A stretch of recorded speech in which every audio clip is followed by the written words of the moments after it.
If you blink an eye, you might just miss it. The Google Pixel Pro Fold 10 is a exact duplicate of last year's model. You know, that deja vu effect. Seriously, is this innovation or just a software update wearing a new name tag? The design feels familiar, the fold feels the same, and unless you're chasing tiny spec bumps, you might be paying flagship prices for what feels like the Pixel 9 Pro Fold 2.0. So the real question is, did Google really upgrade the Fold, or did just upgrade its marketing? Well, we're gonna break it down right now. And if you're new to the channel, make sure to like and subscribe to the channel for more real, unfiltered tech reviews.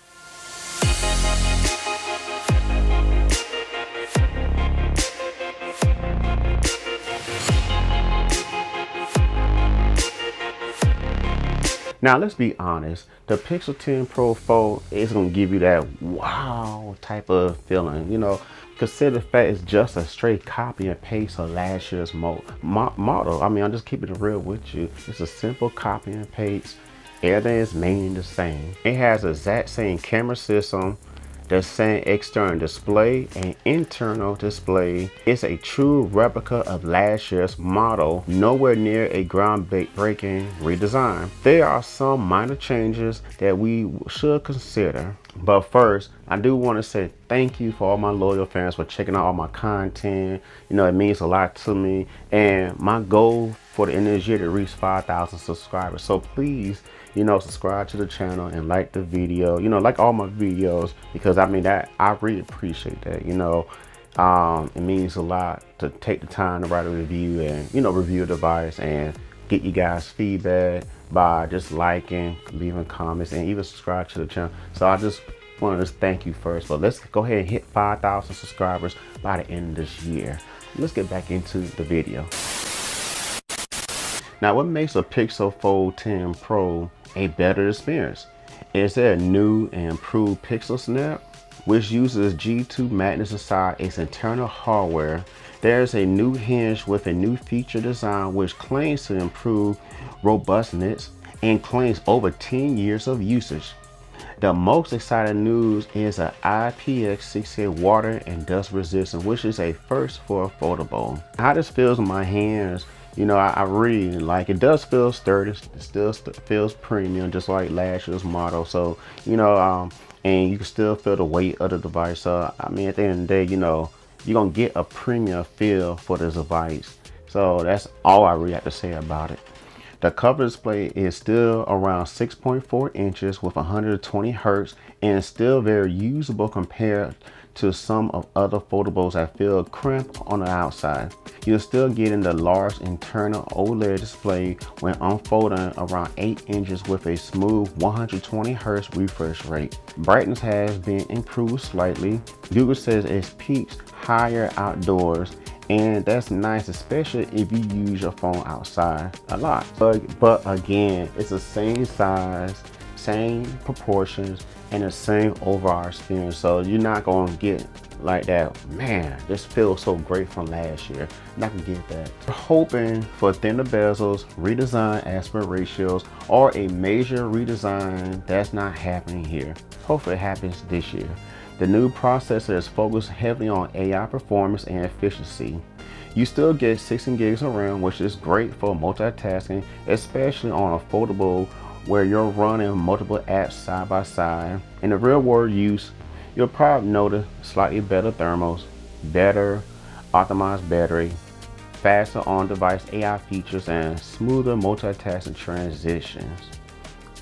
And like I said, here's the thing, like I said, if you still own the last Fold generation from last year, you probably gonna feel just slightly upgrades, like slightly incrementals. So you're probably not gonna notice it because I mean you're still gonna get those software updates to still continue to improve on the software.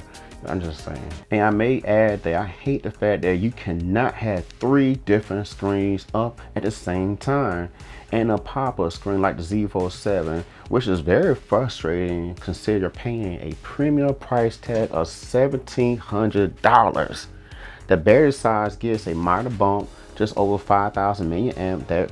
That's good. Foldables need bigger batteries because of the screens. It just takes so much energy, and I'm a power user. Wireless charging speeds are improved, and we now get QI2 magnetic charger support, which is nice if you're into magnetic accessories. I'm gonna be honest, I'm not the biggest on magnetic accessory. I don't really care to have like a ring on my phone. I mean, that's just me. I have one on my S25 Ultra with my case, and then eventually I lost the ring to it too. So I guess it was kind of cool to have, but I'm not gonna be the first person in line trying to hurry up and get it. The camera system is largely unchanged this year. You're still getting a 48 megapixel main sensor paired with an ultra wide lens and a telephoto camera offering 5x optical zoom. As always, Pixel phones shine because of Google's computational photography. The software magic is still doing a lot of heavy lifting here, but from a hardware standpoint, this isn't some massive camera redesign. Your photos will absolutely look sharp, vibrant, and AI enhanced. But if you're looking for that, your photos will look absolutely sharp, vibrant, and AI enhanced. But if you're expecting a huge DSLR level jump over last year's model, so just temper those expectations. All right, just calm it down.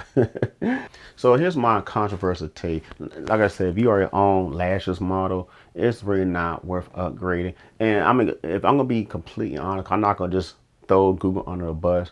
Honestly, it's not worth upgrading to any phone from a previous generation. So like the S26 is coming out this year. If you got the S25 Ultra, there's no need to upgrade. Just wait 2 or 3 years. Just like these foldable devices, give it at least 2 or 3 years. You know what I mean? Just don't need to kill teams to upgrade, because all upgrades gonna be very, very minor from last. And then you still get on software updates and stuff like that, because you're guaranteed, like some companies guarantee 7 years. You know what I'm saying?